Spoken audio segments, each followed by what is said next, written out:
Penghindaran petir. Petir menyambar, dan Xiao Chen muncul di samping Chu Chaoyun. Mengeksekusi menggambar pedang, pedang itu berkedip-kedip dengan cahaya saat menghantam dada Chu Chaoyun. Bang! Chu Chaoyun sedikit membalikkan badannya dan menggunakan jarinya sebagai pedang. Sebuah cahaya muncul di jarinya saat itu memblokir pedang Xiao Chen, menciptakan suara yang nyaring. Setelah gerakan pertama teknik pedang guntur bergegas diblokir, tidak ada cara untuk mengeksekusi gerakan yang tersisa. Xiao Chen dengan cepat mengubah gerakannya. Dia berteriak ringan, penerbangan dengan sayap, gangguan tarian 1000 tahun. Bang! Bang! Bang! Bang! Xiao Chen dengan cepat mengubah posisi di udara, mengirimkan lampu pedang yang tak terhitung jumlahnya ke Chu Chaoyun. Chu Chaoyun berdiri di tanah tanpa bergerak dan menggunakan jarinya sebagai pedang, menciptakan cahaya pedang yang tak terhitung jumlahnya secara instan. Flight on Wings awalnya adalah teknik bela diri dari sekte pedang berkabut. Chu Chaoyun sangat mengenalnya. Meski dia heran saat melihat Xiao Chen melakukan gerakan ini, dia tidak panik. Meskipun pedang Qi ditembakkan kemudian, ia tiba lebih dulu. Ia menari di atas angin dan benar-benar memaksa Xiao Chen untuk bertahan dari serangan aslinya. Lampu pedang menari-nari dan menembaki lampu pedang, menghilangkannya. Keduanya bertukar ribuan gerakan. Konsumsi esens tinggi. Setelah eksekusi Disordered Dance of a Thousand Years selesai, Xiao Chen mundur ke belakang. Dia mengeksekusi Azure Dragon Cloud Soaring Art dan melompat ke langit. Terbang dengan sayap, bulan terang seperti api. Sebuah fenomena misterius muncul di langit. Langit malam tanpa batas tiba-tiba menutupi terik matahari. Bulan purnama perlahan muncul dari cakrawala, memancarkan cahaya lembut. Chu Chaoyun sedikit mengernyit, dia heran ketika berpikir, sudah sangat mengejutkan dia bisa menggunakan tarian terganggu 1000 tahun sekte kita. Kenapa dia bisa mengeksekusi Moon Bright Like Fire juga? Chu Chaoyun mengungkapkan ekspresi hati-hati. Dia sangat jelas tentang kekuatan bulan cerah seperti api.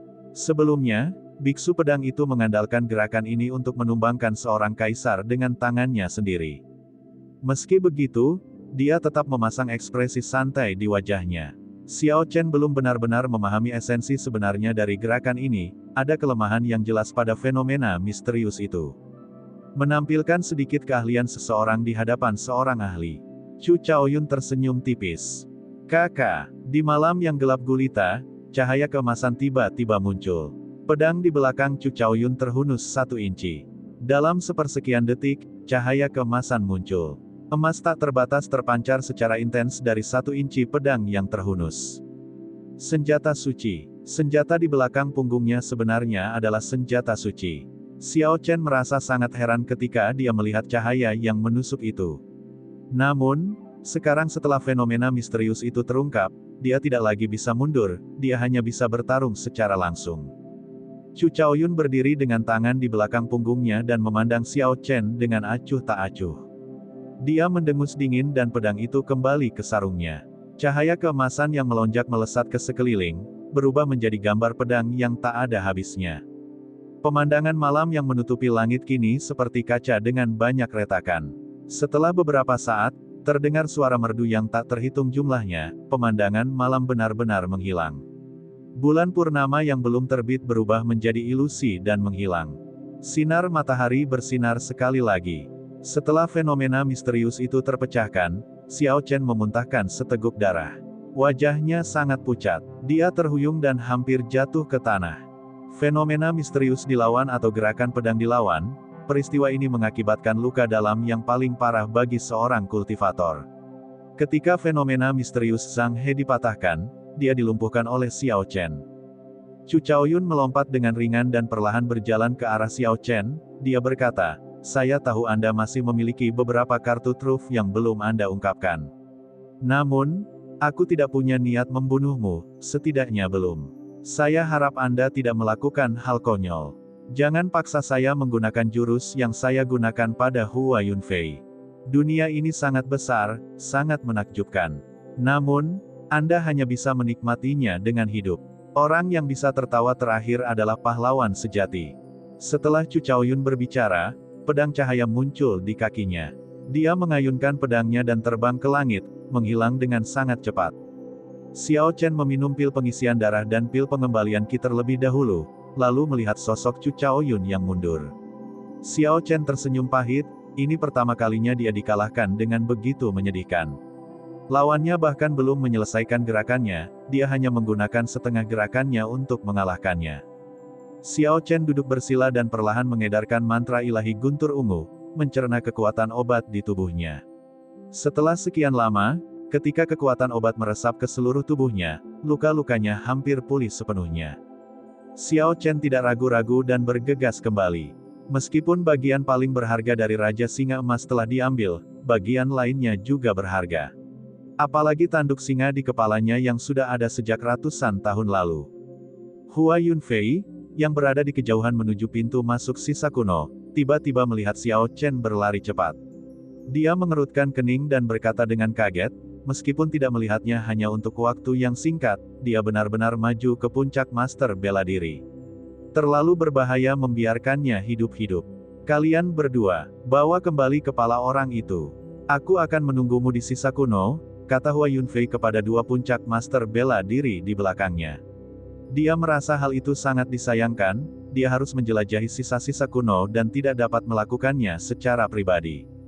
Saya mematuhi. Keduanya menerima perintah dan berlari ke arah Xiao Chen. Xiao Chen selalu memperluas rasa spiritualnya di lembah Bisking. Saat dia memperhatikan Hua Yunfei, dia membuat rencana untuk mengelilinginya. Namun, dia tidak menyangka akan diperhatikan sebelum dia bisa melakukannya. Melihat dua master bela diri di belakangnya, sudut bibir Xiao Chen melengkung membentuk senyuman dingin. Azure Dragon Cloud Soaring Art dieksekusi secara ekstrim dan kecepatannya langsung berlipat ganda. Dia mengusir kedua orang itu dalam sekejap. Di mana dia? Kemana dia pergi? Saya cukup yakin saya melihatnya pergi ke arah ini. Dia pasti bersembunyi, ayo berpencar dan cari dia. Xiao Chen langsung lolos dari persepsi mereka sangat terkejut. Puci, sebuah anak panah melintas seperti embusan angin kencang. Sebelum salah satu martial Grandmaster bisa bereaksi, Essence Light Arrow menembus jantungnya dari belakang, membunuhnya. Ketika Grandmaster bela diri lainnya melihat Xiao Chen muncul dari belakangnya, dia terkejut. Ketika dia melihat busur pembunuh jiwa dan panah cahaya esensi di tangannya, dia segera melarikan diri tanpa menoleh ke belakang. Xiao Chen melihat ke arah orang itu melarikan diri, tapi dia tidak mengejar. Dia mengambil Essence Light Arrow yang mendarat di tanah sebelum menepuk tubuh martial Grandmaster yang sudah mati. Status Master bela diri ini tampaknya tidak rendah. Xiao Chen berhasil mendapatkan uang kertas 2000 tile emas, pil peringkat 4 pil tempering tubuh, dan manual teknik bela diri peringkat mendalam, Clear Wind Chop. Xiao Chen tersenyum puas, suasana hatinya yang tertekan terangkat. Grandmaster bela diri ini meninggal dengan kematian yang tidak patut. Dia diserang secara diam-diam dari belakang oleh Xiao Chen menggunakan Soul Slayer Bow dan Essence Light Arrow. Jika mereka bertarung dengan benar, Xiao Chen membutuhkan setidaknya 500 gerakan sebelum dia bisa mengalahkan orang ini. Xiao Chen melihat manual teknik bela diri, Clear Wind Chop, teknik bela diri untuk pedang. Sebagai teknik bela diri peringkat mendalam, kualitasnya sudah cukup tinggi. Di beberapa klan, bahkan bisa dianggap sebagai harta keluarga. Hanya di klan bangsawan, seperti klan Hua, akan ada pelayan yang membawa manual teknik bela diri peringkat mendalam. Ini adalah sesuatu yang tidak bisa dibayangkan oleh klan kecil. Setelah 1 jam, Xiao Chen kembali ke tempat Raja Singa Emas meninggal. Namun, ia menemukan bahwa lemak itu sangat cepat dalam tindakannya. Dia telah melepaskan segalanya dari Raja Singa Emas, hanya menyisakan kerangka emas utuh. Ketika Jin Dabao melihat Xiao Chen kembali, dia menyerahkan tanduk singa emas kepadanya. Dia berkata, saya telah mengambil kulit dan darah binatang suci emas. Nona Xiao Xiao menginginkan kerangka itu. Tanduk singa ini untukmu. Aku lupa memberitahumu, Chu Chaoyun memiliki senjata suci.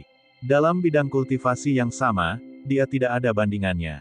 Bahkan martial Saint awal pun akan dikalahkan olehnya. Sudah kubilang jangan mengejarnya lebih awal, apakah kamu tidak mendengar? Xiao Chen tersenyum tipis saat menerima tanduk singa emas.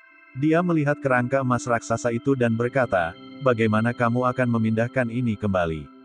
Bahkan jika Anda akan menggunakan perahu, Anda tetap perlu memikirkan cara untuk membawanya ke dalam kapal. Si gendut tersenyum, Kamu tidak perlu khawatir tentang itu, Nona Xiao Xiao punya metodenya sendiri. Su Xiao Xiao tersenyum mengakui hal itu. Meskipun Xiao Chen penasaran dengan apa yang diinginkan Su Xiao Xiao dengan kerangka itu, dia tidak menanyakannya. Setelah distribusi selesai, suasana hati Jin Dabao sedang baik. Dia berkata dengan berani, "Ayo, Tuan Gendut ini akan membawamu pergi mendapatkan harta karun dari sisa-sisa kuno." Di pintu masuk sisa kuno, Hua Yunfei melihat Grandmaster bela diri melarikan diri kembali. Dia menjadi sangat marah, "Saya belum pernah melihat sampah seperti Anda." Puncak martial Grandmaster sebenarnya ditakuti oleh Master bela diri kelas superior. Master bela diri itu menundukkan kepalanya dan berlutut di tanah dalam diam. Meskipun masalah ini memang memalukan, dia tidak akan lari jika dia tidak melihat busur pembunuh jiwa dan panah cahaya esensi di tangan Xiao Chen.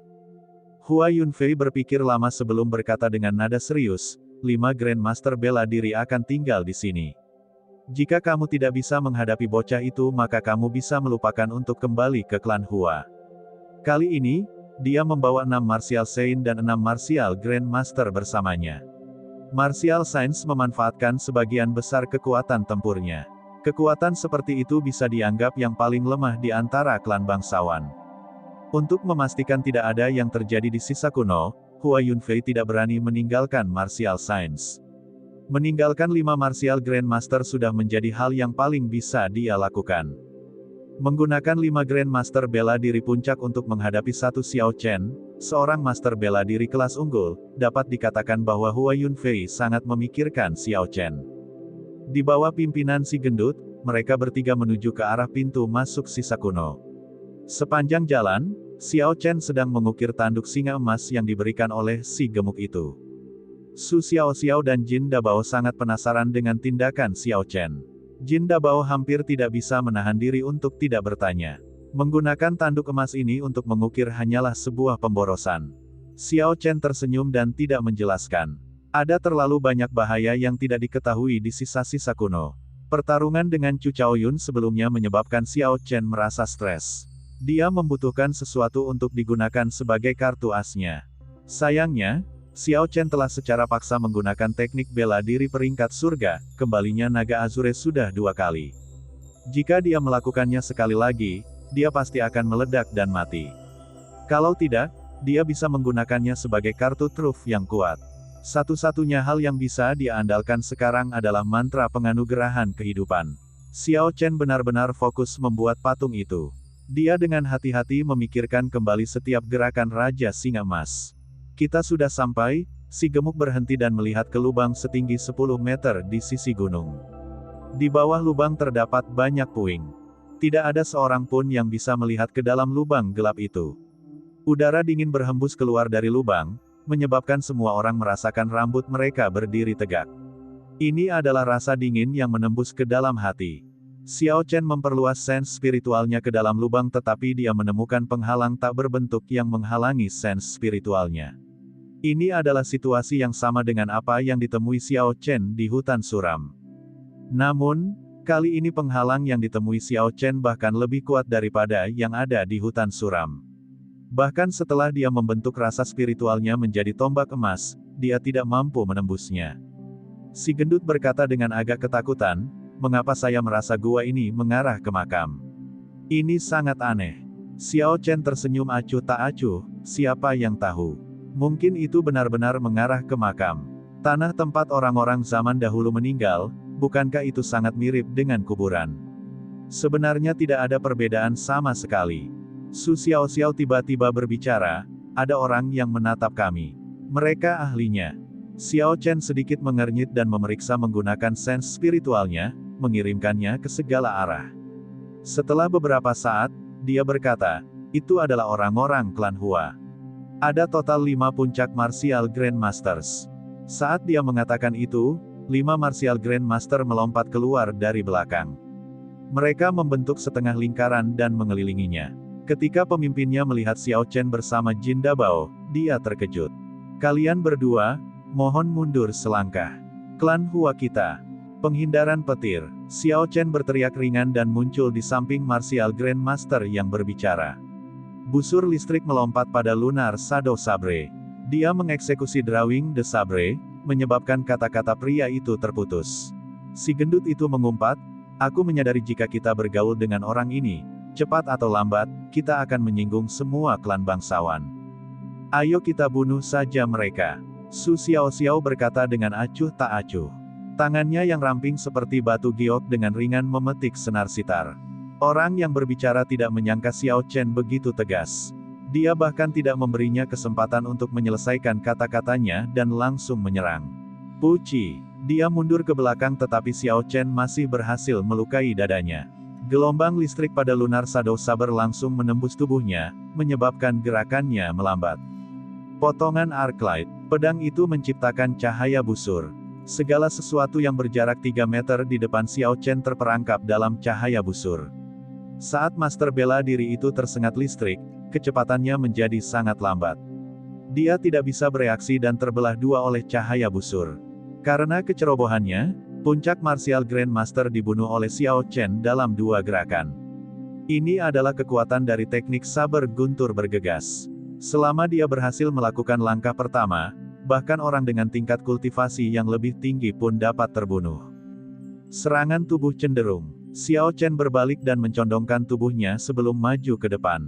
Kultivator yang berlari ke arahnya langsung dipukul oleh bahu kanan Xiao Chen.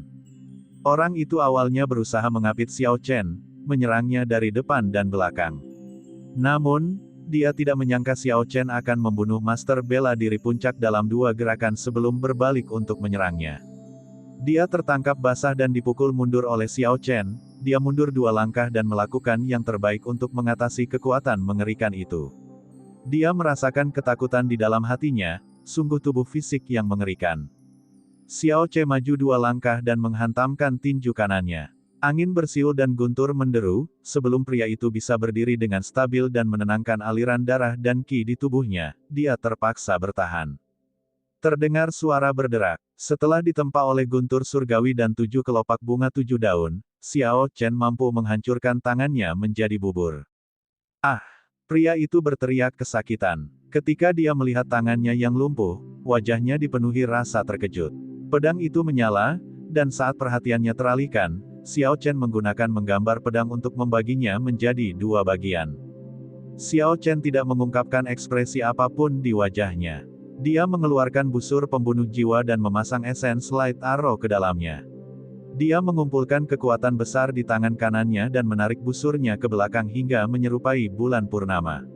Dia membidik Grandmaster bela diri yang saat ini bertarung dengan Jin Dabao. Master bela diri itu merasakan niat membunuh dan dengan cepat menghindari Jin Dabao, melompat ke samping.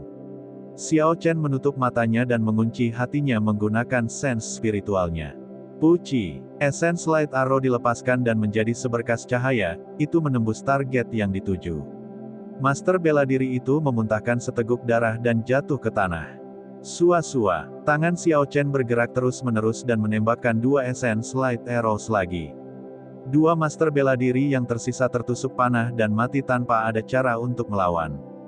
Si gendut menghela nafas, busur pembunuh jiwa ini sangat kuat. Siapapun yang ditembaknya akan mati. Orang ini juga sangat kuat. Rumor mengatakan menggambar busur pembunuh jiwa akan membutuhkan kekuatan 500 kg. Tidak disangka dia benar-benar bisa menembakkan 3 anak panah secara terus-menerus. Su Xiaoxiao membawa sitarnya sekali lagi dan ekspresi keterkejutan muncul di matanya yang indah. Potensi dari busur pembunuh jiwa tidak berhenti di situ. Selama tubuh fisik penggunanya cukup kuat, bukan tidak mungkin tenaganya bisa melampaui 5.000 kg. Saat itu, mantan Manor Lord of Heavenly Craft Manor menginvestasikan seluruh upayanya untuk membuat busur pembunuh jiwa. Namun, dia menemukan tidak ada yang bisa menariknya kembali karena esens tidak dapat digunakan dan hanya kekuatan fisik yang dapat diandalkan. Itu ditinggalkan di penyimpanan Manor. Ketika mantan tuan rumah Manor meninggal, tuan rumah yang baru segera menjualnya.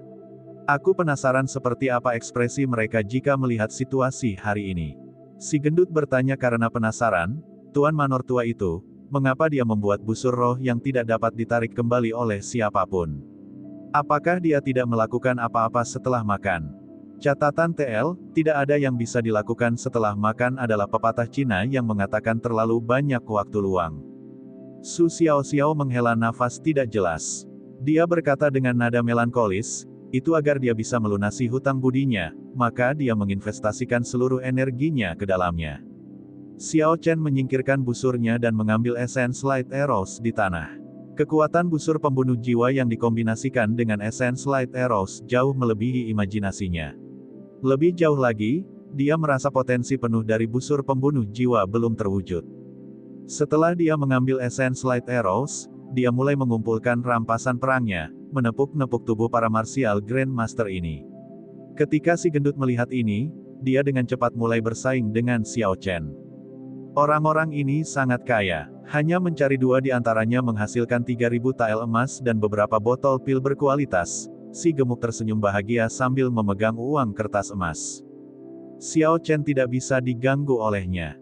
Dia menembakkan beberapa aliran api sejati guntur ungu ke mayat-mayat itu, membakarnya menjadi abu. Dia mengamati lubang hitam pekat di depan mereka dan berjalan masuk tanpa ragu-ragu. Jin Dabao dan Su Xiaoxiao segera mengikutinya. Semakin dekat mereka ke lubang, semakin padat udara dingin yang masuk. Hal ini menyebabkan orang merasa takut karena menggigil kedinginan. Setelah mereka bertiga mengedarkan esens, mereka merasa sedikit lebih baik.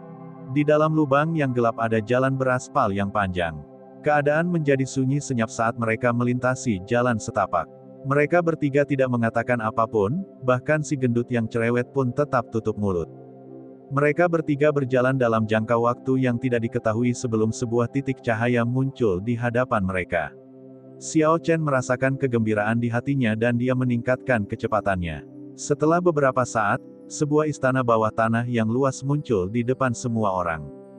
Catatan TL, istana bawah tanah biasanya merupakan bagian dari makam kekaisaran. Cepat, lari, orang mati di peti mati akan keluar. Banyak kultivator klan Duanmu yang sudah mati. Sebenarnya ada binatang iblis di sini. Apakah ini sebenarnya sisa-sisa kuno? Mengerikan sekali. Sebelumnya, ada seseorang yang terinfeksi oleh demonic Qi, dia diiblis dalam sekejap. Sebelum mereka bertiga mendapat kesempatan untuk bersukacita, sekelompok besar kultivator berlari dari depan. Mereka jelas berniat melarikan diri. Kelompok itu segera menjadi khawatir. Fatih Jin sedikit terdiam sebelum berkata, apa yang terjadi? Mengapa semua orang lari kembali? Xiao Chen menahan seorang kultivator untuk menanyakan apa yang sedang terjadi. Kultivator itu menjawab, mengatakan klan Duanmu membuka peti mati kuno berwarna hitam di istana bawah tanah. Mayat di sana benar-benar hidup dan mulai membunuh semua orang yang dilihatnya. Selanjutnya, di sungai yang tenang di istana bawah tanah, banyak binatang iblis mirip kelelawar tiba-tiba muncul. Mereka sekuat binatang iblis peringkat 5, dan mereka datang dalam jumlah besar. Xiao Chen ragu-ragu, haruskah aku kembali atau terus maju? Tiba-tiba dia melihat sekelompok orang sedang memeriksa sesuatu di dinding depan. Ini jelas merupakan teknik bela diri kuno. Para pendahulu mengukirnya di dinding tetapi kami tidak memahaminya. Tanpa tingkat pemahaman tertentu, tidak ada cara untuk memahaminya. Tadi saya melihat Ji Changkong datang ke tempat ini. Setelah dia melihatnya, dia segera menghancurkan 3 ukiran terakhir. Dia pasti telah memahami sesuatu, kalau tidak, dia tidak akan menghancurkan 3 ukiran terakhir. Kelompok Xiao Chen dengan cepat berjalan mendekat. Mereka melihat banyak ukiran di dinding, ukiran orang. Ada yang menari pedang, ada yang duduk, dan ada yang berdiri dengan tenang. Ekspresi setiap orang berbeda, tetapi tindakan mereka semua memiliki dao tertentu. Setiap gerakan mereka sepertinya mengandung aura langit dan bumi. Xiao Chen melihat dari ukiran ke ukiran, menggunakan sense spiritualnya untuk menyapu semuanya. Saat indera spiritualnya memasukinya, dia merasa seolah-olah tenggelam dalam versi yang sangat realistis. Dia merasa mendapatkan sesuatu dari setiap ukiran. Mantra ilahi guntur ungu sebenarnya beredar secara otomatis. Dia merasakan sensasi yang aneh. Ketika dia mencapai akhir, dia menemukan 3 ukiran terakhir telah dihancurkan oleh seseorang.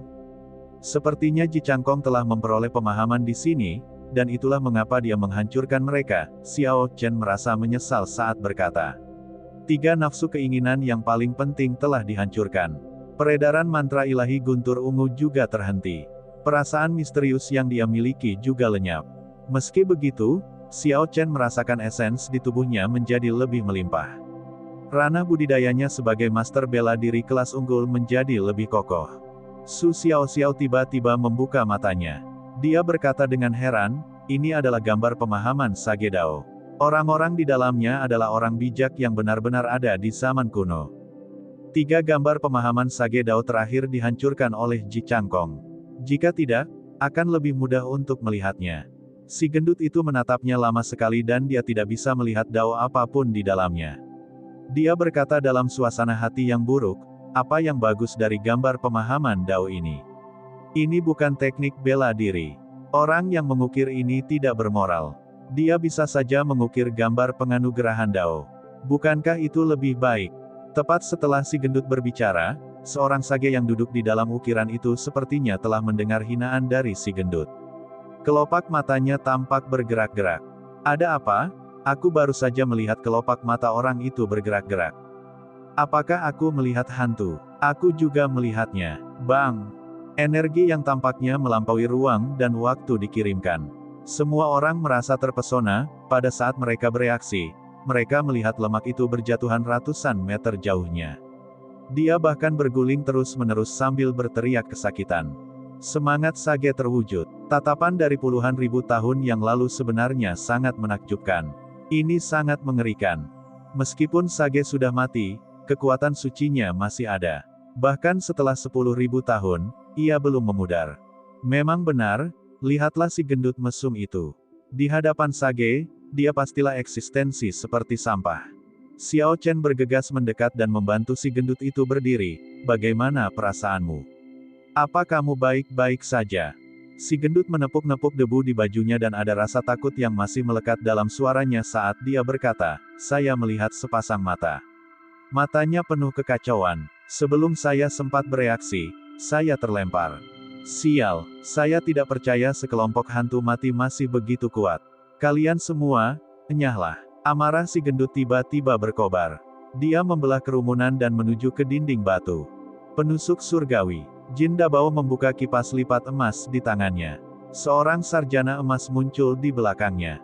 Ki yang lurus langsung menyebar ke seluruh lingkungan. Ini juga merupakan aura seorang sage. Senjata suci kuno. Lemak ini sebenarnya memiliki senjata suci. Namun, Dao yang dikandungnya sepertinya belum lengkap. Senjata suci ini rusak parah. Meski begitu, kekuatannya masih sangat besar. Itu seharusnya cukup untuk bertarung dengan sage kuno. Ledakan, ledakan. Saat ki lurus menyebar, sage di dinding tampak hidup. Sebuah dunia kecil sepertinya muncul dari sana. Ketika semua orang menemukan perubahan pada pemandangan sekitar, sepertinya itu menjadi dunia yang tergambar dalam ukiran. Para sage dalam ukiran itu semuanya muncul di sekeliling setiap orang. Aura yang meluap menciptakan tekanan yang membuat semua orang berlutut. Semua orang merasa sulit untuk berbicara. Seseorang bertanya dengan ngeri, apakah sage itu hidup kembali? Roh bela diri Azure Dragon bergegas maju, aura yang kuat dan perkasa keluar dari tubuh Xiao Chen. Xiao Chen berdiri tegak dengan tangan di belakang punggungnya. Dia memejamkan mata merasakan Dao yang terkandung di dunia ini. Semua orang menghilang dari pandangan Xiao Chen dan tanah luas yang ditumbuhi tanaman muncul. Ada banyak sekali sosok hitam yang berdiri tegak. Orang-orang ini mengeluarkan gas hitam dari tubuh mereka. Ada juga sosok berbentuk manusia yang tak terhitung jumlahnya berdiri di langit. Mereka menutupi langit dan menghalangi matahari. Ini sangat mengejutkan, seolah-olah itu adalah Armageddon. Di langit yang lebih jauh lagi, ada 18 naga Azure yang berenang di langit. Raungan naga mereka bergema di mana-mana. Di tengah spiral naga Azure berdiri seorang pria memegang pedang. Begitu dia muncul, aura tak terbatas menghilang. Bahkan 18 naga Azure gemetar. Adegan ini terlintas dalam sekejap, sebelum Xiao Chen bisa melihat penampilan pria itu dengan jelas, pemandangan itu menghilang. Pemandangan dunia kecil muncul kembali. Seorang sage duduk di tanah di dunia kecil. Dia tiba-tiba membuka matanya, sepertinya dipenuhi dengan kekacauan. Dunia sepertinya telah terbuka dan kekuatan tak terbatas terpancar. Si gendut berdiri dengan bangga dan cahaya keemasan muncul di mata gambar sage. Dia memandang tanpa rasa takut. Tiba-tiba terdengar suara ledakan di dunia kecil. Semua orang merasa terpesona, pemandangan di mata mereka kembali ke kenyataan. Namun, mereka terkejut saat mengetahui bahwa gambar penganugerahan Dao di dinding semuanya telah menghilang. Yang lebih aneh lagi adalah sesosok pria gendut yang memegang kipas lipat dengan senyuman sinis muncul. Di belakangnya ada sosok emas yang sepertinya dia adalah pelindungnya. Apakah aku salah lihat? Orang di dinding? Kenapa dia persis seperti si gendut? Sial, ini tidak masuk akal. Bahkan Sage dipukuli sampai dia tidak dapat ditemukan, bahkan sehelai rambut pun.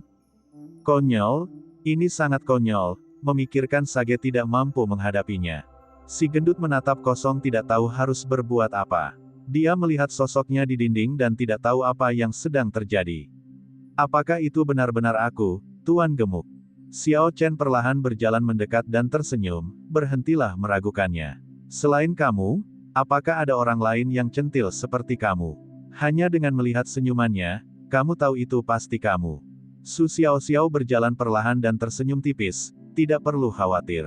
Senjata suci kuno di tangan Anda kemungkinan besar adalah senjata raja. Saat Sage yang lebih kuat muncul, wajar jika ia menghapus aura lainnya. Selanjutnya, tahu dari orang-orang ini semuanya diserap oleh senjata suci di tanganmu. Ada kemungkinan senjata raja yang rusak parah ini dapat dipulihkan sepenuhnya suatu hari nanti. Si gendut merasakan kipas lipat emas di tangannya. Setelah sekian lama, dia melihat ke dinding dan tertawa keras, gambar ini tidak terlalu buruk. Ia berhasil menonjolkan kehebatan Tuan Gemuk ini. Maaf, Kakak Xiao. Setelah itu, dia bergumam, jika Nona Xiao dan Putri Ying Yue berada di sampingku, itu akan menjadi sempurna. Bang! Ada garis hitam di wajah Su Xiao, sitar yang berat menghantam kepala Fatih Jin. Fatih Jin dengan cepat menjelaskan, Nona Xiao, mohon jangan marah. Ini hanyalah mimpi mulia saudara lelaki gendut itu. Saya tidak punya niat untuk mencemarkan nama baik Anda. Semakin banyak dia menjelaskan, semakin buruk keadaannya, Su Xiao semakin marah. Lemak itu dengan cepat menghindar ke samping. Ketika orang-orang di sekitar si gendut mendengar bahwa kipas lipat itu sebenarnya adalah senjata raja, sinar keserakahan muncul di mata mereka.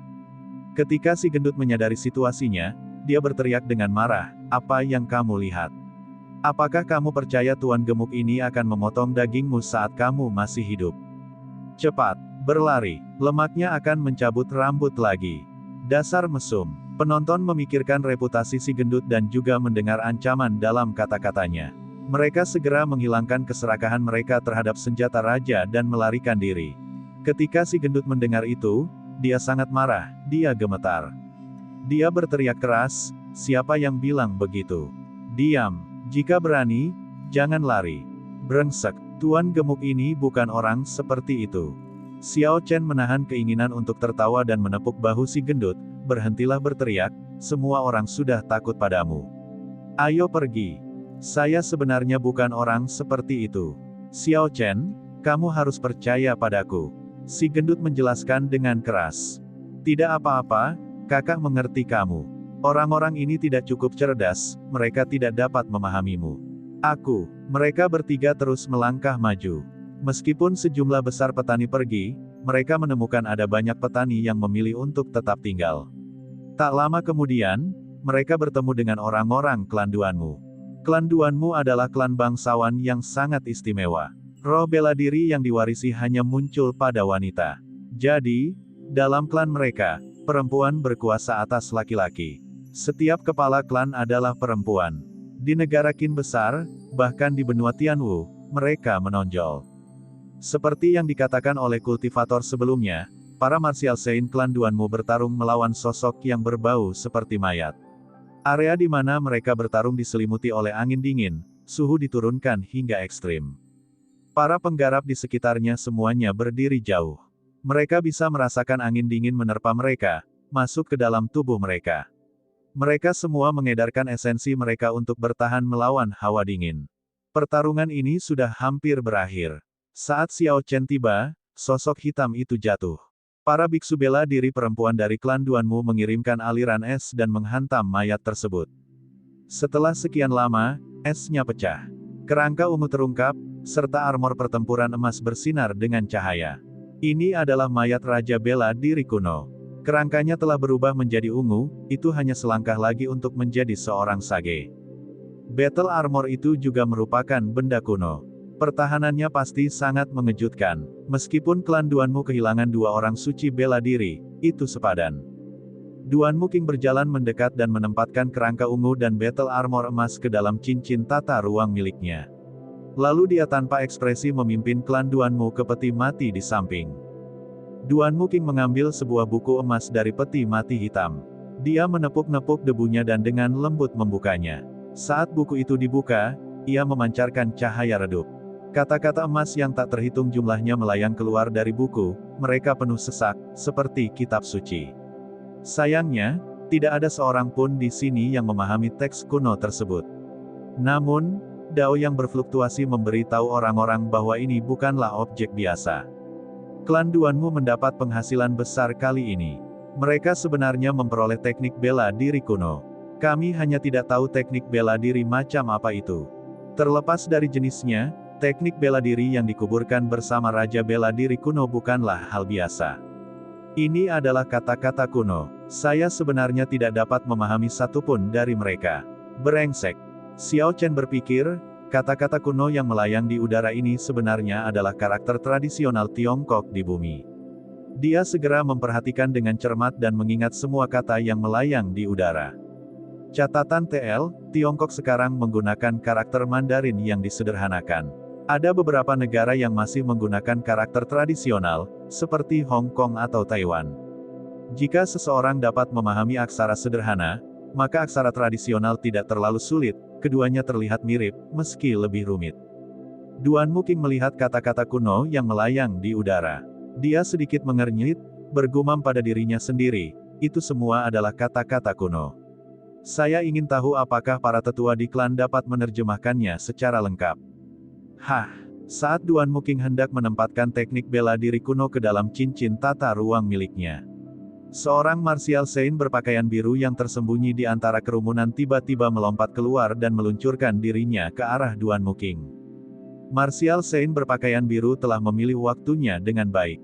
Dia tidak menargetkan saat dia pertama kali memperoleh teknik bela diri kuno, atau kapanpun setelah itu. Dia memilih waktu yang akan dia masukkan ke dalam cincin tata ruangnya. Saat itulah klan Duanmu paling santai. Selain melihat-lihat, Duanmu King telah lama membuka teknik bela diri kuno untuk memancing orang-orang dengan niat buruk. Awalnya, mereka mengira tidak ada yang berani merebutnya. Siapa yang tahu, puncak martial saint tiba-tiba muncul di akhir. Martial saint berpakaian biru itu sangat cepat. Dia muncul di hadapan Duanmu King dalam sekejap dan mengambil manual teknik bela diri kuno dari tangannya. Lalu dia berlari ke depan dengan panik. Para penggarap di sekitar terkejut. Mereka tidak pernah mengharapkan seseorang untuk mengincar klan Duanmu. Meskipun 2 orang suci bela diri klan Duanmu meninggal, masih ada 6 orang suci bela diri dan 10 master bela diri. Itu bukanlah kekuatan yang bisa ditangani oleh 1 orang saja. Duanmu King tertegun beberapa saat, lalu wajah cantiknya berubah dingin. Suhu di sekitarnya sepertinya turun 100 derajat. Ki dingin yang tak terbatas menyebar di udara. Kecepatan martial saint itu langsung melambat. 6 orang suci martia di belakangnya juga bereaksi. Dengan suara, Ci, 6 pilar es memanjang dari tanah dan berubah menjadi sangkar, mengunci martial saint berpakaian biru itu di dalam. Hancurkan! Martial saint berpakaian biru berteriak keras. Gelombang energi keluar dari tubuhnya dan 6 pilar es hancur berkeping-keping. Pria berpakaian biru melarikan diri dari penjaranya. Namun, dia belum bisa bersantai. Saat dia melangkah keluar, 6 pilar lainnya bangkit kembali, menjebaknya sekali lagi. Merusak. Martial saint berpakaian biru berteriak sekali lagi, menembakkan gelombang energi lain. Sangkarnya pecah lagi dan dia melarikan diri sekali lagi. Ledakan, ledakan, ledakan, ledakan. Setiap langkah yang diambil oleh Santo bela diri, dia akan terjebak sekali lagi. Dia akan menembakkan gelombang energi yang muncul setiap saat. Namun, dia menggunakan banyak esens dalam prosesnya. Akhirnya, waktu yang dia perlukan untuk melarikan diri setiap kali bertambah.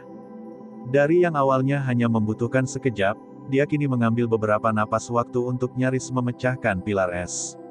Dahinya dipenuhi keringat. Ternyata esensnya sudah habis. Xiao Chen memperluas rasa spiritualnya. Dia melihat keenam orang suci bela diri klan Duanmu memiliki benang es yang tak terlihat di bawah kaki mereka. Ada pancaran kristal yang mengalir di benang, membentuk formasi aneh. Xiao Chen tercengang, tidak heran 6 pilar es terbentuk kembali begitu cepat.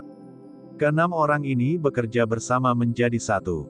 Mereka memiliki atribut martial spirit yang sama, dan bahkan martial spirit yang sama. Ketika mereka bekerja sama, kekuatan mereka cukup untuk menimbulkan masalah bagi Raja Bela Diri. Es. Duanmu King tiba-tiba berteriak ringan. Pilar es besar tiba-tiba muncul. Martial Saint berpakaian biru langsung membeku di dalam pilar es tidak meledak dan pecah setelahnya. Hah! Sebuah buku kuno berwarna kuning dilemparkan ke kerumunan. Sesaat sebelum Martial Saint berpakaian biru disegel dalam es, dia membuang manual teknik bela diri kuno. Kerumunan segera menjadi tidak teratur, dan banyak petani mulai berjuang untuk mendapatkan manual tersebut. Adegan berubah menjadi kacau. Duanmu King mengerutkan kening dan berkata dengan suara dingin, "Bunuh mereka semua." Setelah dia berbicara, rambut hitam halusnya memutih. Pedang tipis muncul di tangannya, dan tidak ada sedikit pun emosi manusia di matanya. Seolah-olah dia adalah malaikat maut yang akan memanen jiwa manusia. Puci, tangisan menyedihkan terdengar di kerumunan. Duanmu King memimpin 6 Martial Saint dan 10 Martial Grand Master untuk menyerang kerumunan. Mereka membunuh siapapun yang mereka lihat, tanpa menunjukkan belas kasihan. Berlari, kelompok pelacur ini menjadi gila. Darah dan anggota tubuh yang patah beterbangan kemana-mana. Teriakan ketakutan bergema di mana-mana. Wajah Duanmu King berlumuran darah. Darah merahnya mengingatkan pada bunga-bunga indah, menambah keindahan yang aneh pada dirinya. Hah! Saat pedang tipis itu ditebas, tidak ada suara. Seorang Grandmaster bela diri terbelah menjadi dua. Duanmu King tetap tanpa ekspresi saat dia menarik pedangnya dan menusuk jantung Master bela diri di hadapannya.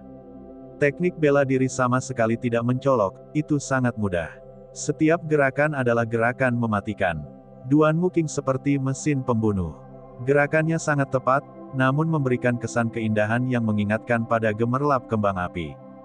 Kehidupan layu dalam sekejap, menampakkan kecemerlangan mereka pada saat kematian, ini adalah seni kematian. Udara dingin memenuhi tempat itu saat cahaya dingin berkedip-kedip. Lingkungan sekitar sekarang menyerupai gua es. Kecepatan para penggarap melambat secara signifikan. Namun, kecepatan klan Duanmu sepertinya tidak terpengaruh. Pertarungan sengit ini hanyalah pertarungan satu sisi. Si gendut memucat, dan dia berkata dengan rasa takut yang masih ada di dalam hatinya, wanita ini benar-benar menakutkan. Dia tidak menunjukkan belas kasihan ketika ekspresi pembunuhnya bahkan tidak berubah. Apakah nyawa manusia lebih berharga daripada semut di matanya? Su Xiaoxiao tidak terlalu terkejut, dia menghela nafas. Ratu klan Duanmu harus mengembangkan mantra es yang mendalam. Kultivator harus mampu memutus semua emosinya, jika tidak, dia tidak akan pernah berkultivasi hingga mencapai kesempurnaan yang luar biasa. Ketika saya melihat Duanmu King di masa lalu, saya masih bisa melihat senyumannya. Xiao Chen sedikit heran di dalam hatinya, memikirkan ada teknik ekstrim di dunia ini sehingga kultivator harus memotong semua emosi. Itu sangat kejam. Xiao Chen sekarang memandang Duanmu King dengan simpati. Puci. Duanmu King mengayunkan pedangnya dengan santai dan membunuh kultivator terakhir. Dia perlahan mengambil manual kuno berwarna kuning di tanah. Tatapannya tiba-tiba beralih ke kelompok 3 orang. Dia bergerak dengan santai ke arah mereka. Mereka bertiga bisa merasakan hembusan angin dingin, rasa dingin yang mampu menembus hingga ke dalam hati mereka. Teknik bela diri ini untukmu, berikan aku rubah roh, kata Duanmu King dengan suara dingin sambil mengulurkan manual teknik bela diri kuno berwarna kuning kepada Xiao Chen. Xiao Chen tersenyum pahit pada dirinya sendiri. Tidak disangka menurutku dia menyedihkan. Apakah ada sesuatu yang dibenci tentang orangnya yang menyedihkan? Xiao Chen tidak segan-segan menolak, maaf, Xiao Bai bukanlah komoditas. Saya tidak akan memperlakukannya sebagai sebuah objek dan melakukan perdagangan dengannya. Apakah itu tidak cukup? Ekspresi Duanmu King menjadi dingin. Suhu di sekitar turun secara signifikan sekali lagi. Jin Dabao tidak tahan lagi untuk terus menonton, dia berkata, jangan berpikir kamu begitu hebat setelah mengecat rambutmu menjadi putih. Gunakan otakmu sedikit. Spirit Fox sudah menandatangani kontrak darah. Itu tidak bisa diperdagangkan. Duan Muking terus menatap Xiao Chen, dia tidak peduli sama sekali tentang lemak itu. Namun, setelah dia mendengar apa yang dia katakan, dia sepertinya memahami sesuatu. Dia mengungkapkan niat membunuh di matanya, pedang tipis di tangannya mulai bersenandung. Jin Dabao, kembalikan anakku padaku. Suara Jiang Mingsun terdengar dari jauh. Ji Changkong memimpin para penggarap kedua klan. Jelas sekali bahwa suara perkelahian sebelumnya telah menarik perhatian mereka. Ji Changkong berdiri dengan bangga di tengah kerumunan, dan matanya seperti langit berbintang yang tak terbatas. Ketika dilihat secara samar, hal itu menyebabkan seseorang tidak dapat mengukur kekuatannya. Sepertinya ketiga gambar pemahaman Sage Dao pasti sangat membantunya. Si gendut berkata dengan nada marah, jika kamu menginginkan anak laki-laki, carilah ibunya. Mengapa kamu mencari tuan gemuk ini? Tuan gemuk ini tidak bisa melahirkan. Jin Dabao, jangan berlebihan. Xiao Chen berkata dengan acuh tak acuh, Jiang Muheng ada di tanganku, kamu bertanya pada orang yang salah. Rambut dan pakaian Ji Changkong mulai berkibar meski tidak ada angin. Dia berkata dengan santai, lepaskan sepupuku dan tinggalkan tanganmu. Kalau begitu, aku tidak akan membunuhmu. Ada langkah kaki mendesak yang datang dari kejauhan lagi. Hua Yunfei memimpin 6 martial saint dari klan Hua. Hua Yunfei berkata dengan dingin, Xiao Chen, apakah master bela diri dari klanku dibunuh olehmu? Setelah membunuh orang-orang klan Huaku, kamu bisa melupakan meninggalkan istana bawah tanah ini hidup-hidup. Xiao Chen memandang orang-orang dari 3 klan bangsawan dengan dingin. Duan Muking, Ji Changkong, Hua Yunfei, dan banyak kultivator di belakang mereka semua menatapnya. Semua tatapan di sana mengandung niat membunuh yang kental. Xiao Chen memegang lunar shadow sabre dengan erat. Busur listrik menari-nari di bilahnya saat kekuatan inti iblis peringkat 6 dilepaskan sepenuhnya. Dia tersenyum dingin, bukankah tujuanmu membunuhku? Mengapa Anda mencari begitu banyak alasan? Siapa yang datang lebih dulu? Kepalaku ada di sini, mari kita lihat siapa yang bisa mendapatkannya. Kerumunan itu terdiam. Mereka semua tahu tentang kekuatan Xiao Chen. Dalam situasi yang mengerikan, dia pasti akan menggunakan tindakan bunuh diri untuk membunuh mereka. Karena ketakutan di hati mereka, tidak ada yang berani mengambil langkah pertama. Gui Markis akan menyerang kepalamu. Tombak panjang emas muncul tanpa peringatan. Itu menghantam dada Xiao Chen dengan suara keras. Kemeja di depan dadanya langsung pecah. Armor pertempuran emas terungkap. Tombak panjang itu tidak mampu menembus lebih jauh ke dalam battle armor. Dengan memikirkan Gui Markis, aliran esens emas mengalir ke tombak panjang. Kekuatan besar itu sebenarnya hanya menyebabkan Xiao Chen terlempar ke belakang. Bang, bang, bang, bang, Gui Markis berteriak dengan ringan. Tombak panjangnya menekan Xiao Chen, menyebabkan dia mundur terus-menerus. Sekitar 10 pilar batu di istana bawah tanah langsung hancur. Akhirnya, Xiao Chen menempel ke dinding dengan gambar pemahaman Sage Dao sebelum dia berhenti. Darah menetes dari sudut mulut Xiao Chen. Dia memandang Gui Markis dengan rasa ingin tahu dan bertanya, saya tidak punya dendam padamu, kenapa kamu ingin membunuhku? Itu tidak masuk akal baginya. Duan Muking, Hua Yunfei, dan Ji Changkong punya banyak alasan untuk membunuhku. Namun, Gui Markis bahkan belum pernah berbicara kepadaku sebelumnya, jadi mengapa dia menyerangku tanpa alasan? Gui Markis mengenakan battle armor emas, dan ada tombak pendek berwarna merah di belakangnya. Wajahnya sehalus batu giok, dan dia terlihat sangat tampan, seolah-olah seorang petarung telah turun. Dia tanpa ekspresi saat berkata dengan acuh tak acuh, perintah dari leluhur. Mereka yang bukan dari klan Ying yang telah melihat kinaga kekaisaran harus mati. Setelah dia berbicara, tombak emas di tangannya bergetar. Ujung tombak menekan baju besi Xiao Chen dan cahaya tombak emas menciptakan lekukan kecil di battle armor. Gambar pemahaman Sage Dao di belakang Xiao Chen retak, membatalkan kekuatan besar. Xiao Chen meraih gagang tombak. Mantra ilahi guntur ungu beredar dengan cepat di tubuhnya, esensi mengalir ke tangannya. Energi listrik yang cemerlang segera mengalir dari tombak emas sepanjang 3 meter ke tangan Guyi Marquis. Tangan Guyi Marquis menjadi sedikit mati rasa. Saat listrik mengalir ke dirinya, esensi di tubuhnya langsung berubah menjadi kacau. Kekuatan tombak langsung berkurang secara signifikan. Qiang, Xiao Chen memanfaatkan kesempatan ini untuk menangkis tombak panjang itu. Dia jatuh dengan cepat dari udara. Dia meletakkan pil pengisian darah di mulutnya, lalu memegang pedang bayangan bulan dan bergegas menuju Guyi Marquis. Ledakan. Guyi Marquis menekan listrik di tubuhnya. Tombak panjang di tangannya didorong ke bawah. Angin menderu dan cahaya tombak yang cemerlang muncul, sepertinya memiliki kekuatan yang tak terbatas. Bang! Xiao Chen menghindar ke samping, tombak panjang itu mendarat di tanah dan menciptakan kawah. Pecahan batu dan debu yang tak terhitung jumlahnya terlempar.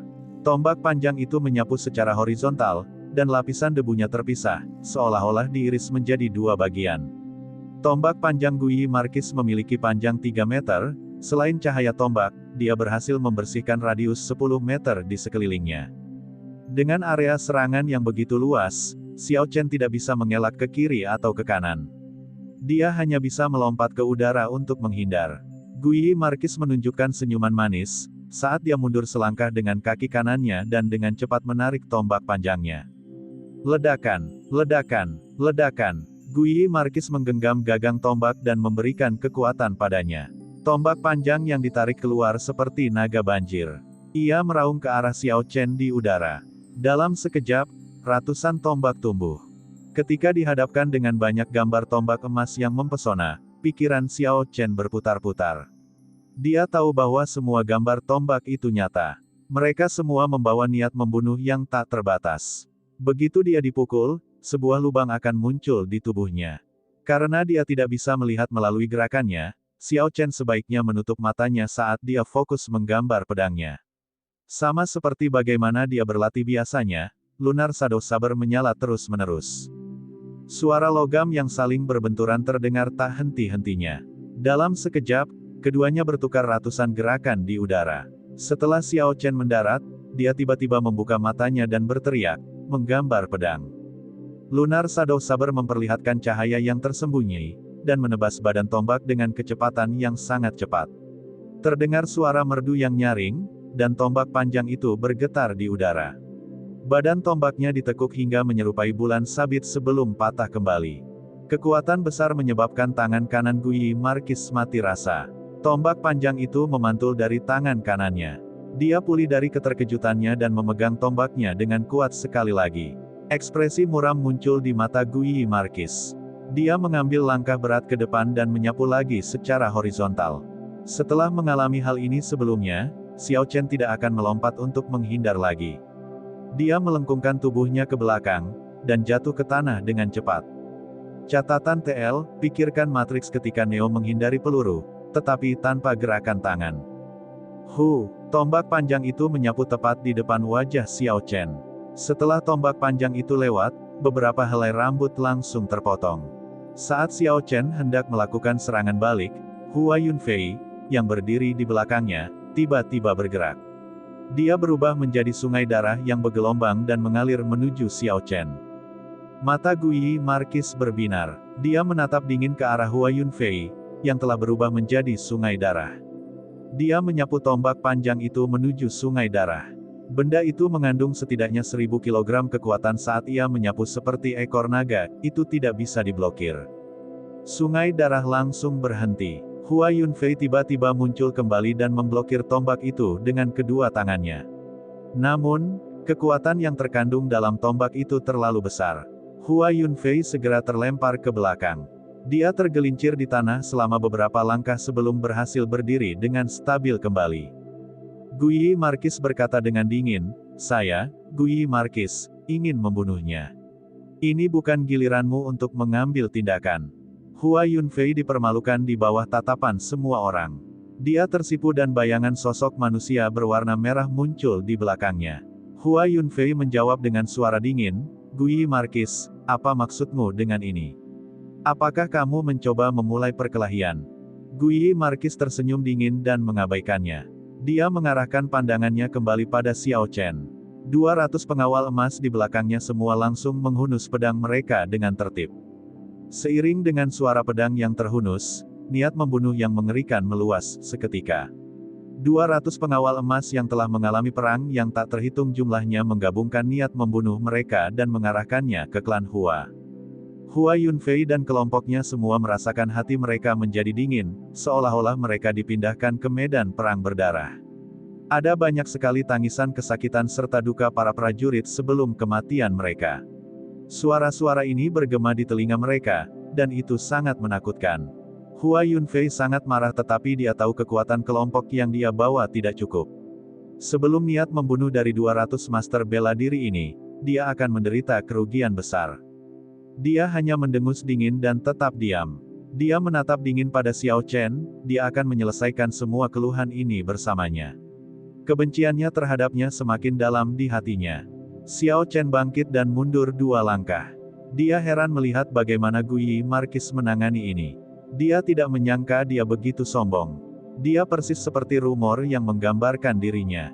Ji Changkong tiba-tiba tertawa dingin, kata-kata yang luar biasa, saya ingin melihat bagaimana Anda akan menghentikan saya membunuh orang ini. Ji Changkong pernah menantang setiap pemuda di ibu kota kekaisaran di masa lalu.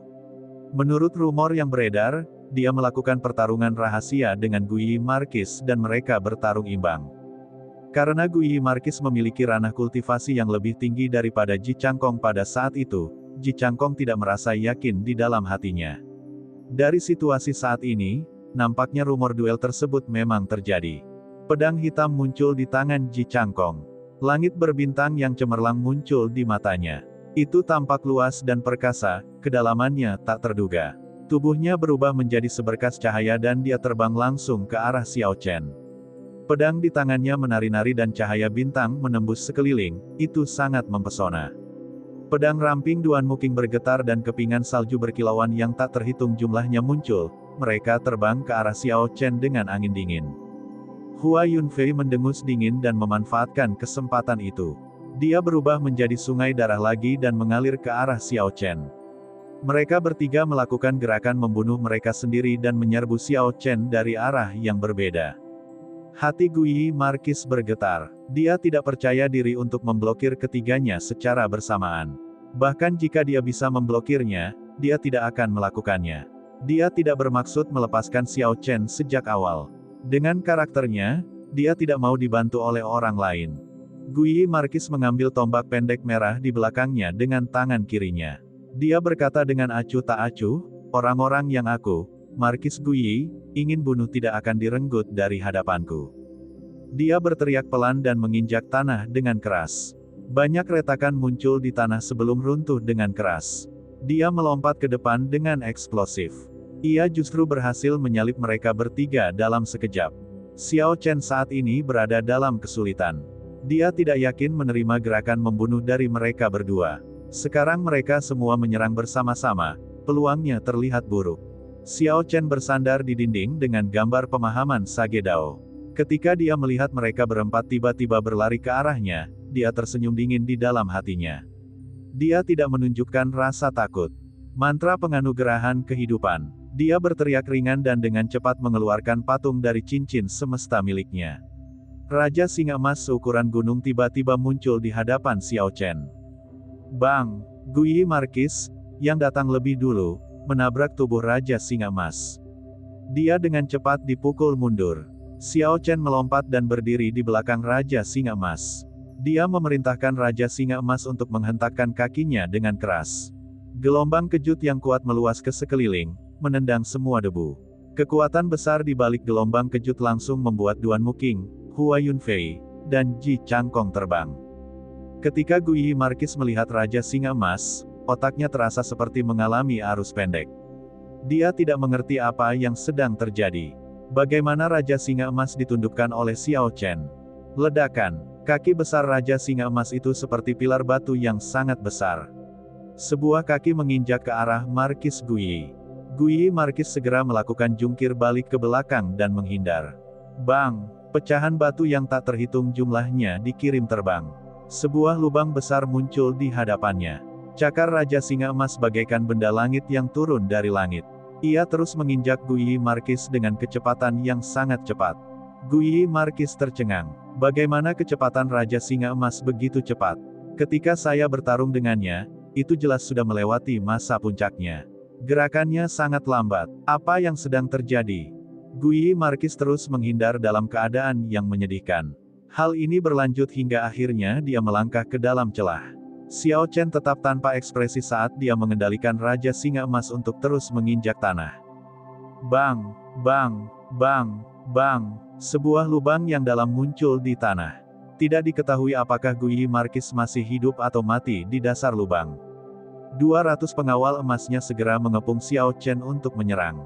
Xiao Chen mengendalikan Raja Singa Emas untuk maju secara tiba-tiba, menginjak-injak segala sesuatu yang menghalangi jalannya. Tidak ada yang bisa memblokirnya. Kecepatan dan kekuatan mendiang Raja Singa Emas tidak dapat dibandingkan dengan Raja Singa Emas yang dibuat oleh Xiao Chen dari mantra penganugerahan kehidupan. Raja Singa Emas menyerang dengan marah, membunuh semua yang dilewatinya.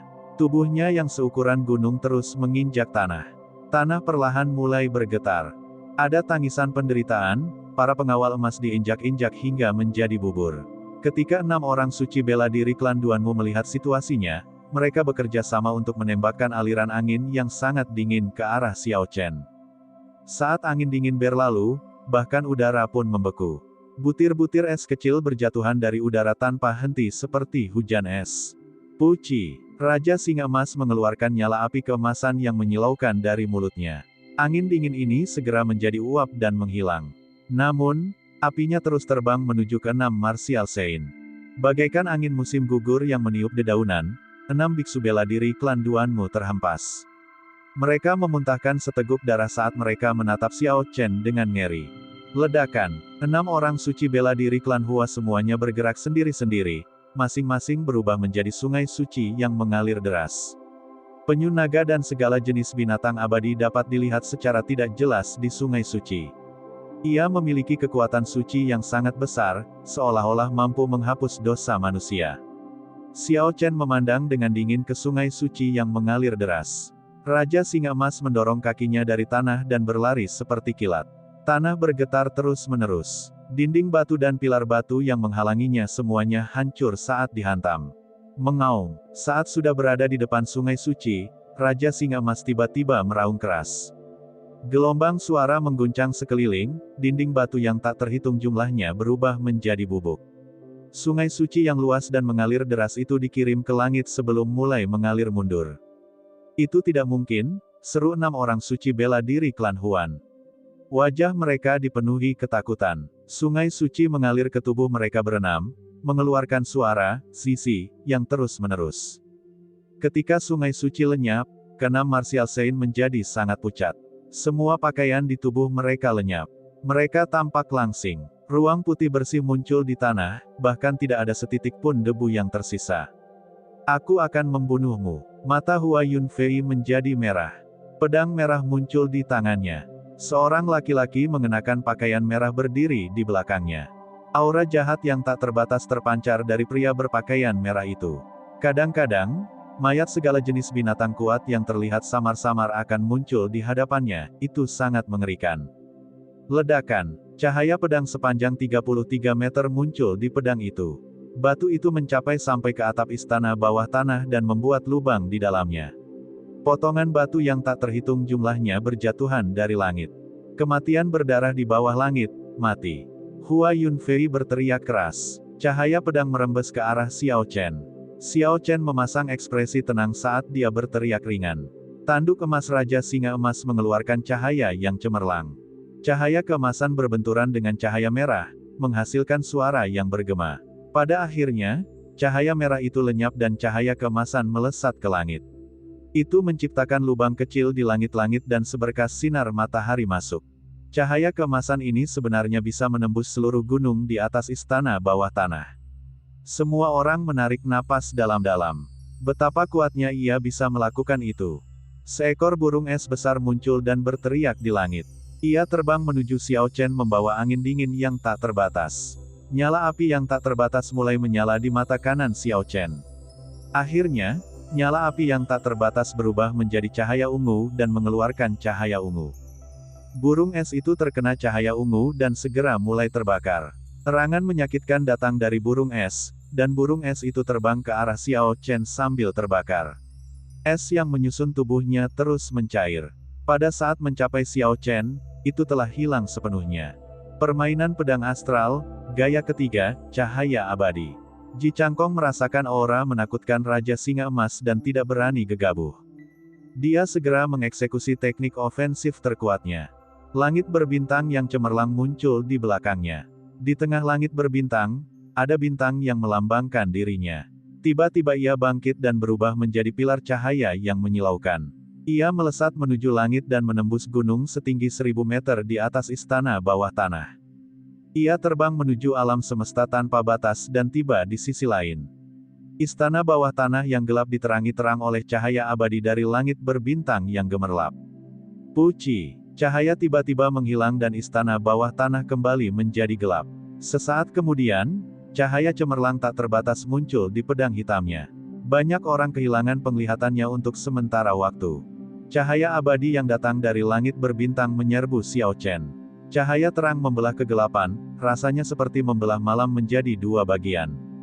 Raja Singa Emas membuka mulutnya yang besar dan ada daya tarik yang kuat datang darinya.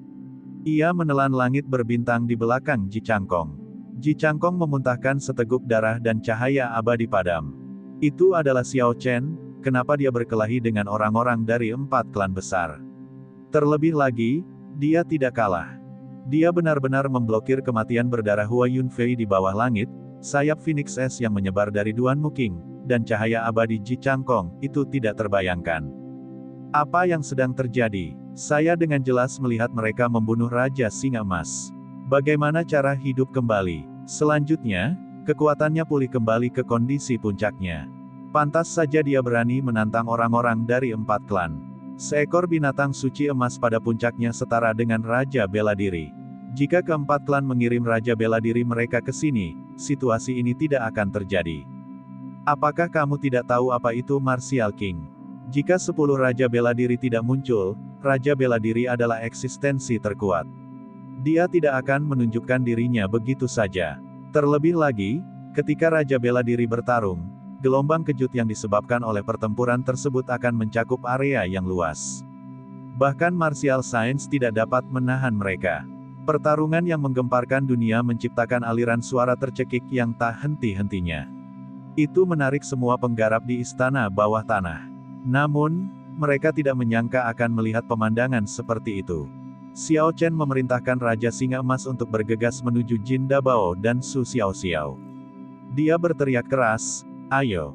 Si gendut dan Su Xiaoxiao dengan cepat melompat.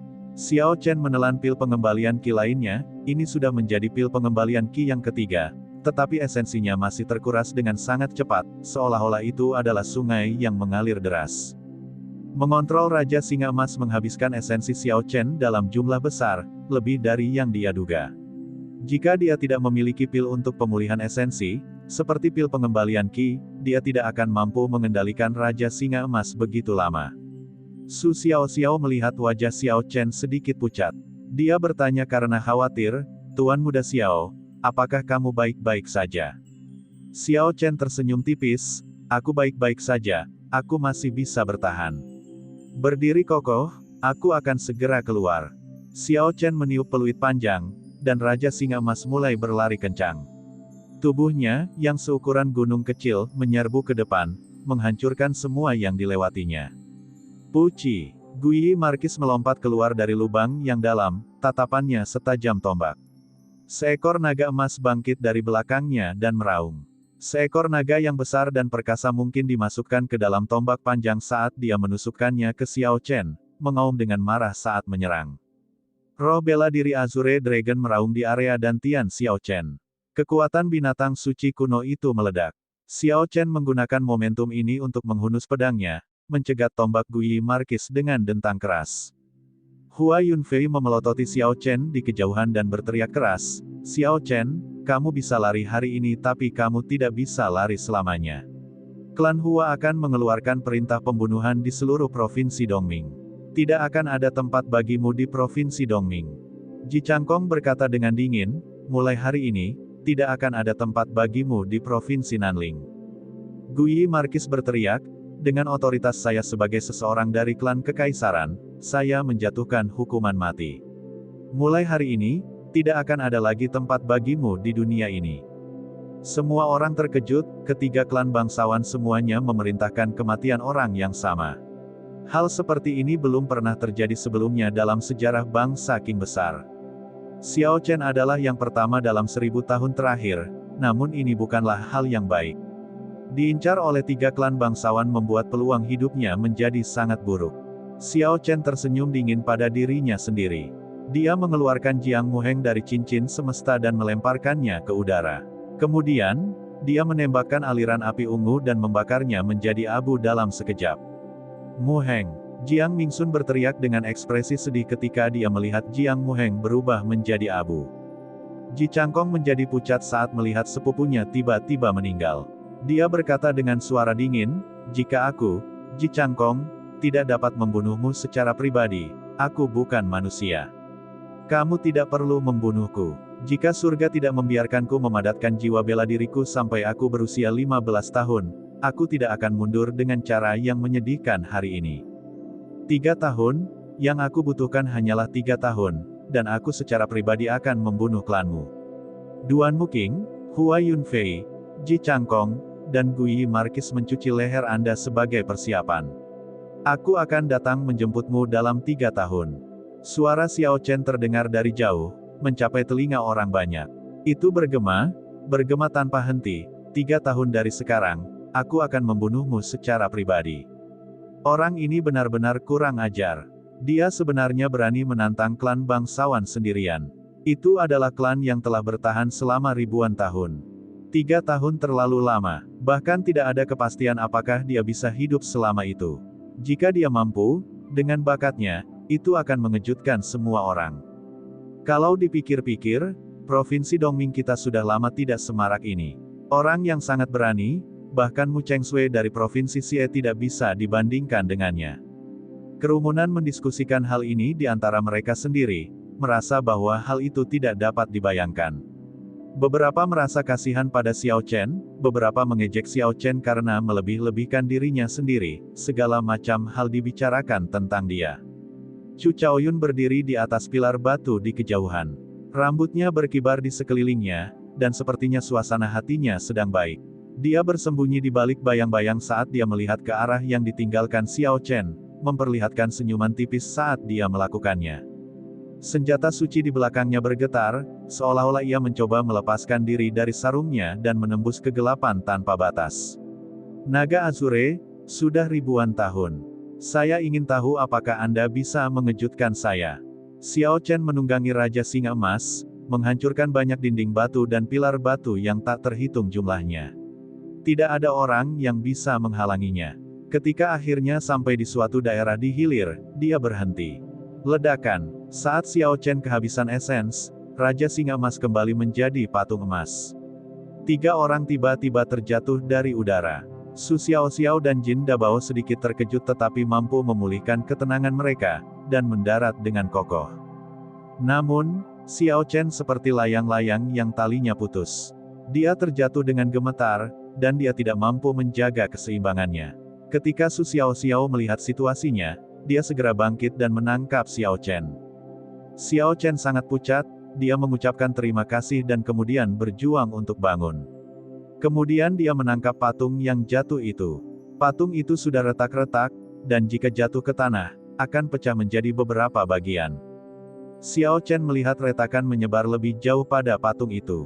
Dia menggunakan pedangnya untuk menggorok tangan kanannya dan meneteskan darahnya ke patung itu, membuat mereka berdua takjub.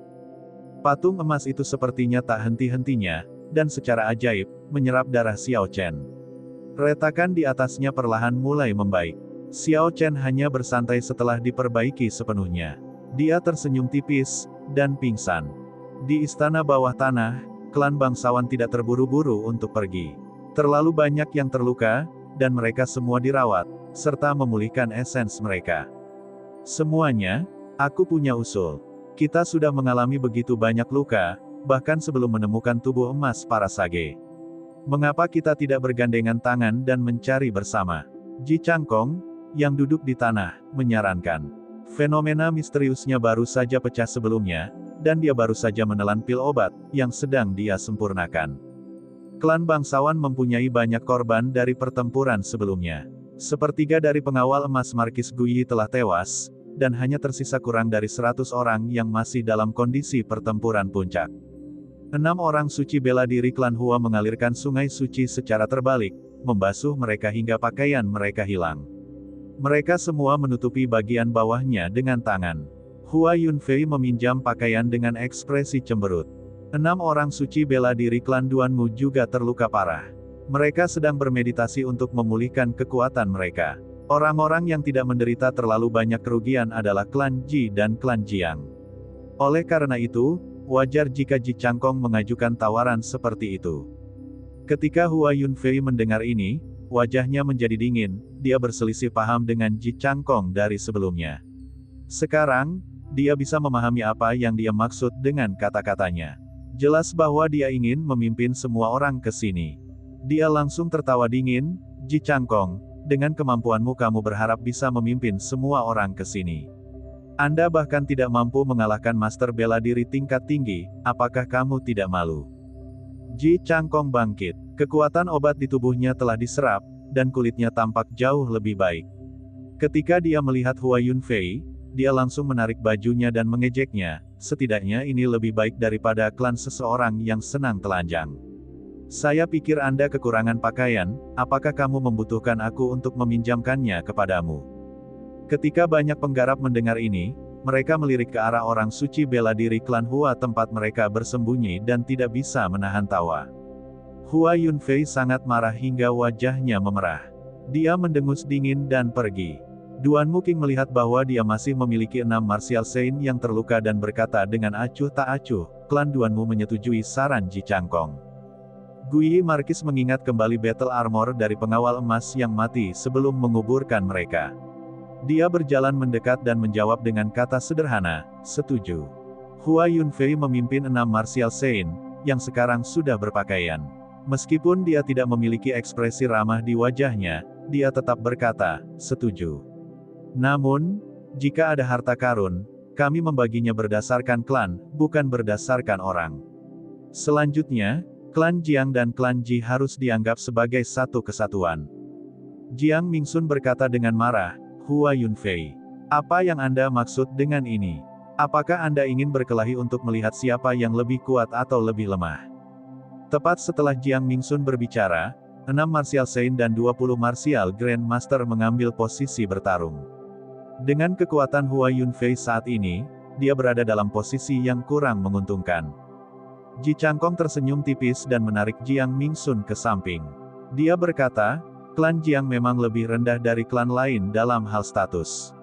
Namun, kekuatan mereka tidak terlalu lemah. Bagaimana kalau kita menganggap mereka setengah bagian? Meskipun Ji Changkong bermaksud memasukkan klan Jiang ke dalam keuntungannya, klan lain setuju dengan apa yang dikatakan Hua Yunfei. Mereka tidak akan membiarkan Ji Changkong mendapatkan keuntungan seperti itu. Semua orang mundur selangkah, tidak ada orang lain yang mempunyai masalah dengan pengaturan seperti itu. Sebelum memulai perjalanan, mereka beristirahat sejenak. Ketika para penggarap yang menganggur melihat situasinya, mereka semua menghela nafas. Jika negara-negara besar bergandengan tangan, mereka tidak akan punya peluang. Setelah rombongan berjalan sebentar, mereka menemukan peti mati hitam lainnya. Mereka mulai berdiskusi apakah mereka harus membukanya atau tidak.